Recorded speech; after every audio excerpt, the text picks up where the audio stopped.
Yeah, I feel like that's an expectation at Green Bay is that from the past we've had good defense, and I think it took us a little while, but right now I feel like we're like super locked down. Like everybody's focused, it's intense, and we're holding some players to 0 points that usually are leading scorers. So I think we have to keep that up moving forward.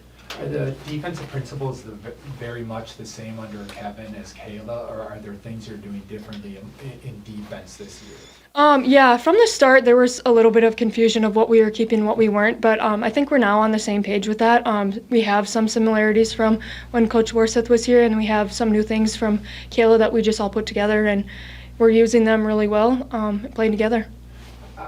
How difficult is it to get a team to want to play defense? Because everybody always wants to play offense. Some people just don't.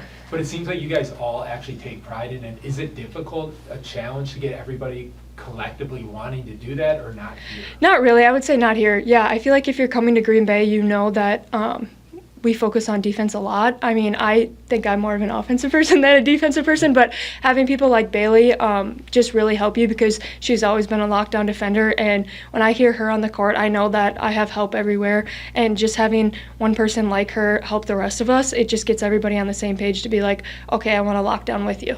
Do you remember when you got here, and I know you redshirted with that Yeah. injury your first year, was it a culture shock of how much defense mattered? Did it take an adjustment for a more offensive player? Yeah, I feel like our practices were like an hour and a half defense, 30 minutes offense, so that was an adjustment. It was like, okay, I just want to go shoot. But yeah, kind of just got used to it. Yeah, and you guys are obviously on a roll as a team over the last like month or two here. How does this team look with her coming off the bench rather than starting, and does it matter?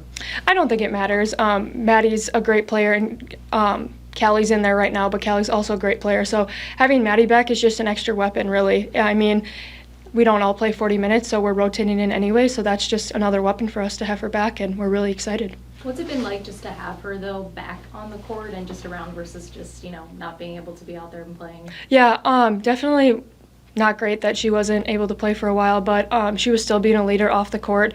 During games, she would come up to us and be like, hey, this is open. But now having her back on the court, we just have another senior leader out there with us, so just a great piece to the puzzle to have back. Cassie, what do you think like the vibe is with the program? I know you guys are on the win streak. Where do you think you guys are at, and just how much fun are you girls having? I think the vibes are really good right now. It's definitely really fun to be on a winning streak. That makes everything more enjoyable, super fun. But I think we're really focused right now. We're really locked in, and we want to keep winning. But we're the type of team that isn't satisfied. So we're looking every day to still get better, and so we can reach our goals in March. What's it been like working under Kayla now this year, opposed to maybe Borzeth in your previous years? Yeah, a little bit of an adjustment just because they're different people. Mm-hmm. Kevin was Kevin and Kayla's Kayla, but definitely got used to it, and it's nice to still have Coach Borseth around a little bit, just catch up with him, and he'll give me little tidbits here and there, but yeah, the adjustment went smooth. On Thursday, you guys are recognizing women in sports. How have you seen the game kind of grow, whether that's at Green Bay and just, going back to your youth days, just the women in sports? I feel like it's definitely grown within the past years. I mean, from when I started here to where it is now, I feel like women in sports it's grown tremendously. I think a big part of that was Caitlin Clark. I'm a fangirl. But she really changed the women's basketball environment, so kudos to her. But yeah, it's really awesome to see all the people that are following women's sports. Is it easier to have an all-women's coaching staff they're kind of relatable to you? And what's that dynamic been like this year? Yeah, I guess so. I've usually been coached by men, so I haven't really been, and I've had assistant women coaches, but yeah, it's great. Do you think that's good that, like you said, mostly coached by men, but in a women's sport, should there be more women being head coaches rather than men, or have you never even really pondered that growing up through high school or college? No, I never really thought about it. My mom was my coach growing up, and then my uncle was my coach once, and then in high school, I had a girl coach, and then I had men coach for the rest of it, I think. So, and then I had Kevin, so I haven't really thought about it. I mean, it's awesome to see all the women that are in head coaching positions. I think that's really cool, and role models for people like me and people growing up that you can be a head coach too, if you want to be. What is like an interesting, noticeable difference on the sideline between Kayla and Kevin that you could like point out? Kevin's not yelling at me as much. I feel like during the game I would turn to the bench and he'd be screaming at me, and I feel like Kayla doesn't really do that, but I mean, they're different people, they're different coaches, so I mean, both work. Yeah, I loved playing for him, I love playing for her, so, but yeah, that's one thing I noticed. Cassie, can you reflect back on when Kayla first got here and the new coaching staff, and you guys were all kind of trying to figure each other out Yeah. and kind of implement her system and her understand you guys, and now where you guys are at now with just dominating over your last couple games, like winning by double figures constantly. Yeah. Kind of what's that journey been like, and how does it feel just to now kind of all be clicking together? Yeah, it feels really good to be clicking. It's been a little bit of a journey. In the beginning, I had just some doubts, like how are we all going to get on the same page and all these things. But right now, I feel like we really have all came together, from coaches to players to everybody together. I feel like our communication is great. We're playing together. We all have the same goals in mind. So I just feel like it really has all came together in a great way, and I look forward to that moving forward. Just staying on the same page. Do you feel like now that the calendar's flipped to February and March is so close, there's that increase in urgency too, just knowing the Horizon League tournament is kind of a few weeks away and all that? Yeah, it's really exciting, but again, we can't get ahead of ourselves because we have to win the game that's ahead of us. It's one game at a time right now, and then we'll look forward to March when we get there. How much are you girls looking forward to Purdue Fort Wayne? That you know, I know you said that you know, keep it one game at a time, but that's the regular season finale.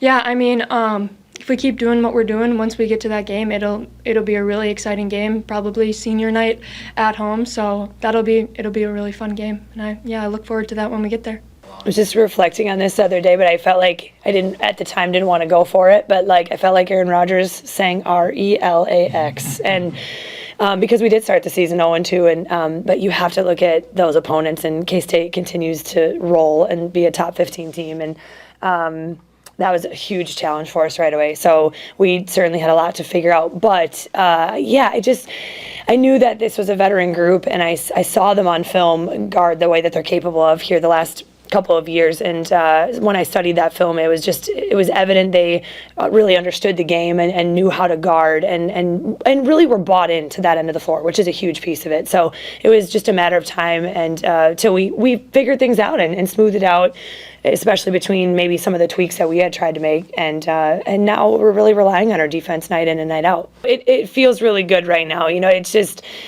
You look back, and it feels like a long time ago to look back to those first couple of games and just to see where we're at. But we were so new to each other still, and you can practice all you want in the summer and in the fall, but it's not really until you get into the game type setting where you have to really rely on each other and trust each other, and it just takes a lot of time to get to that point. So I think it's been a really great journey, and I think it's had highs and lows. We've certainly had adversity and injuries and certain situations on the team that have come up, and you always have those things. But I'm really proud of where this group is at, and I feel like we've grown together and built a lot of trust, and right now we're in a really good place. When you talk about the tweaks on defense, maybe compared to what Kevin was doing, is there anything specific or big that you changed from what they were doing?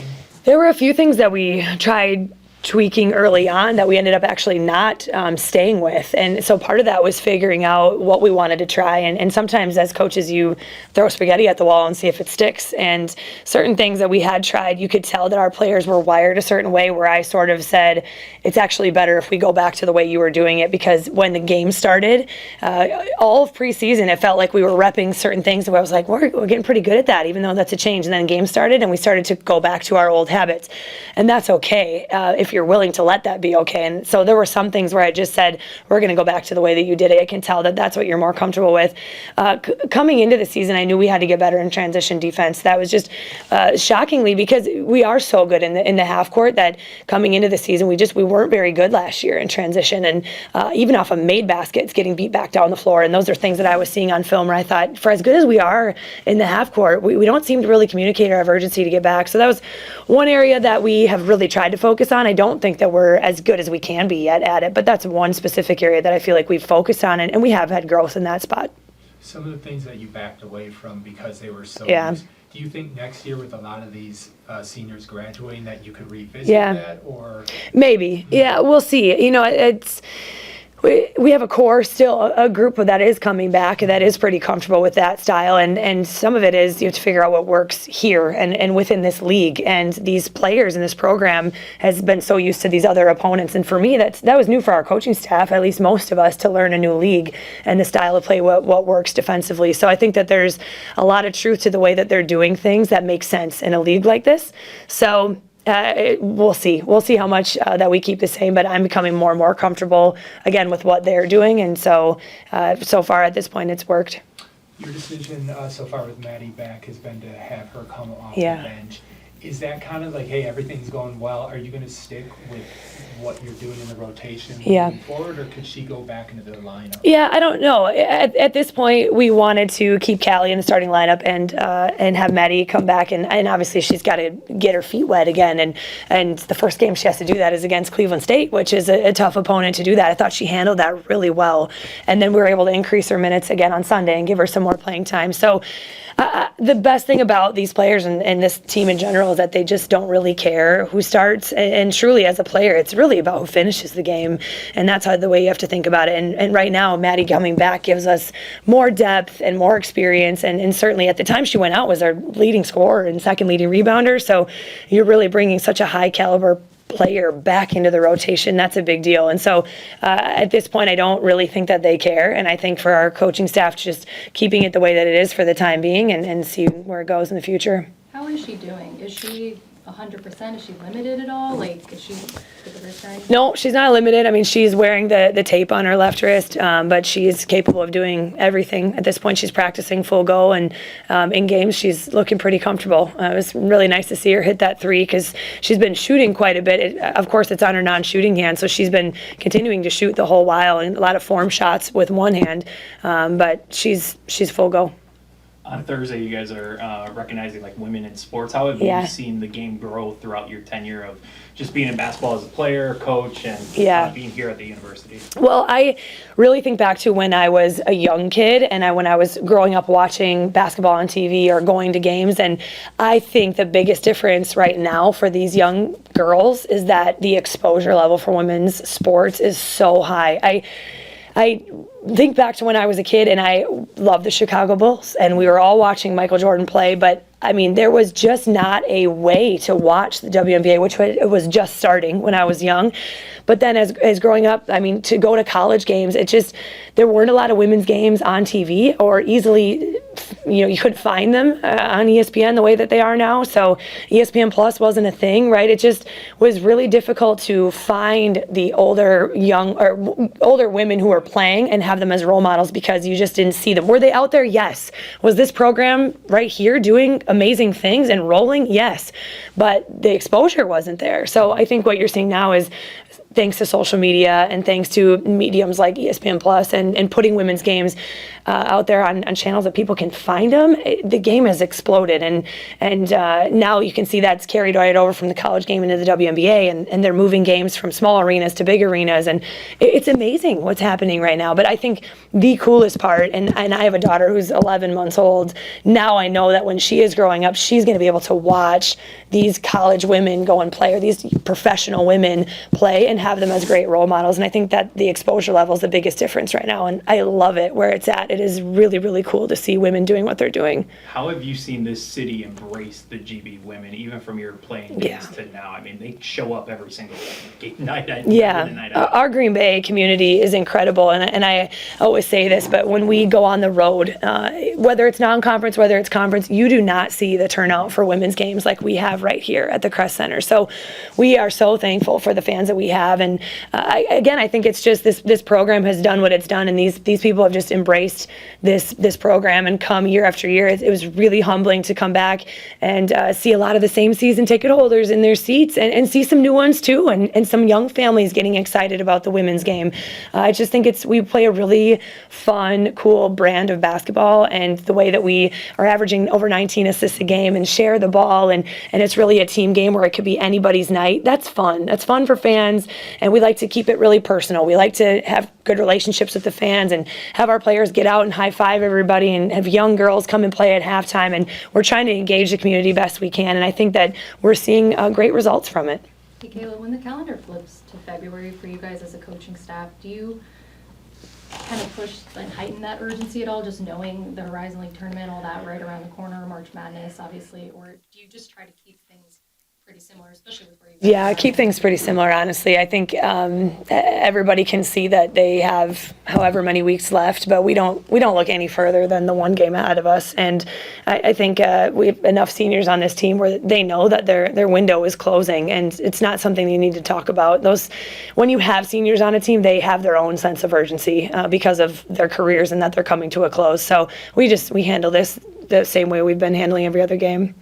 Going back to what Kyle was talking about, when you got here, did you specifically want to build an all-female staff? Because for so long, GV's had a male coach or a male assistant. Was that something that was important, or was that just coincidental that happened? It was, I would say, a little coincidental, honestly. I really just wanted the best people for the job, and starting with keeping Sarah Bronk on staff and then adding some youth and some alumni and things like that. So that all went the way that I wanted it to. And then it was a matter of finding somebody with a lot of experience next to my side, and that's where Kate Peterson-Abiad came in. So I don't think that I set out to try and do that. It was really the best person for the job, but I am thrilled, and I am actually surprised how much that comes up. It comes up a lot with recruits and their families and people who just in the crowd, fans who realize that it is a big difference from what it has been. And with the rise of women's sports, I think giving young women the opportunity to get into coaching, and despite their family dynamics and having kids and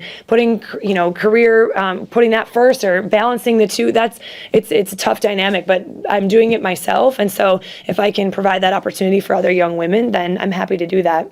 And I don't know if you've ever even thought about this, but when it comes to women's basketball, do you feel like there should even be more women's head coaches rather than men, or is that not even something that you would think about? Yeah, I think that you're seeing it more and more. I love to see it. Whether or not I feel like it always should be that way. I always feel like it should be the best person for the job, regardless.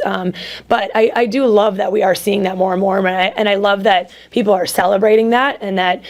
As a working mom myself and as a wife, I think that balancing all of that is really challenging, but you're showing your players that it's possible, and you're showing them that you can, even if it's not coaching, no matter what career they choose, they can balance all that. And I think when you're putting women as in those leadership roles, you're just providing really good role models for them to follow and say, I want to do that when I'm older, and you've shown me that I can do that, so I'm going to go ahead and pursue that. Kayla, for you though, what does it mean to be a woman head coach in Division I and look at other women like Dawn Staley and Kim Caldwell as well too, and like all that, just to kind of be part of that sisterhood, I guess? Yeah, it's amazing. I am part of like the women in coaching group that meets at the Final Four and kind of just continue to cheer each other on all season long. And you kind of I've built some of those relationships with those coaches who have stood up there and shared their stories about what it's like to be a mom and to be a coach, and it's just so relatable for so many people in the room. I think it's just an amazing thing, and I don't take it for granted whatsoever. I think it's a really special role to be in, and I know that there's only so many of us at the Division I level, and I just think it's important first and foremost to be a good role model for our players, and I know that they share those same sentiments. So I think it's great to have this sisterhood of those women coaches who can cheer each other on and be there for each other, really actually all rooting for each other. And I think you're seeing that on many platforms. You saw it Adia Barnes at the Final Four years ago, where she's nursing at halftime, and that became a big story. And now Kim Caldwell's back 7 days. I coached 6 days after having my daughter, and it's just a really cool thing. I think women are really powerful, and I love that we cheer each other on.